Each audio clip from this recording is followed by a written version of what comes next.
নমস্কার সকলকে। আজ একটা খুব জরুরি বিষয়কে ক্লিয়ার করি চলো। অনেকেই আমাকে মেসেজ করে একটা কথা জিজ্ঞাসা করছে যে অন্নপূর্ণা ভান্ডারের যে ভেরিফিকেশনের বিষয়টা সেটা কি সত্য না ফেক। আসলে এখন ফেসবুক, ইউটিউব বা হোয়াটসঅ্যাপ যাই খুলি না কেন, একটা পোস্ট আমাদের চোখের সামনে ঘোরাঘুরি করছে। সেটা হচ্ছে একটা লিঙ্ক দেওয়া হচ্ছে, সেই পোস্ট সেখানে থাকছে যে লিঙ্কে যান, গিয়ে একটা ফর্ম ফিল আপ করে নিজেদের ভেরিফিকেশনটা কমপ্লিট করুন অন্নপূর্ণা ভান্ডারের জন্য।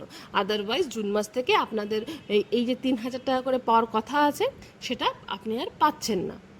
আর এটার রেসপেক্টে প্রচুর ক্রিয়েটার প্রচুর ভিডিও বানিয়েছে, সেটা তারা জানুক আর না জানুক তা নিয়ে বানিয়ে ফেলেছে।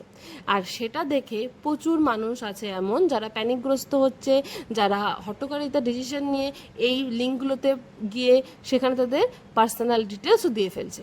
এতে যে সাধারণ মানুষ ভবিষ্যতে বিপদে পড়তেও পারে সেটা কিন্তু কেউ ভাবছে না। আসলে ফেসবুক বা হোয়াটসঅ্যাপ যে সমস্ত জায়গায় এই লিঙ্কটা ছড়াচ্ছে, এই লিঙ্কটা পুরোপুরি ফেক। এটা একটা স্ক্যাম করা হচ্ছে। কারণ সরকারি যদি কোনো আপডেট থেকে থাকে তাহলে সরকারি অফিসিয়াল ওয়েবসাইটে সবার আগে সেটা প্রকাশিত হয়, তারপর সোশ্যাল মিডিয়া বা মানুষের মুখে মুখে সেটা ঘুরে বেড়ায়। যাই হোক, ভিডিওটি ইনফরমেটিভ লাগে শেয়ার করো।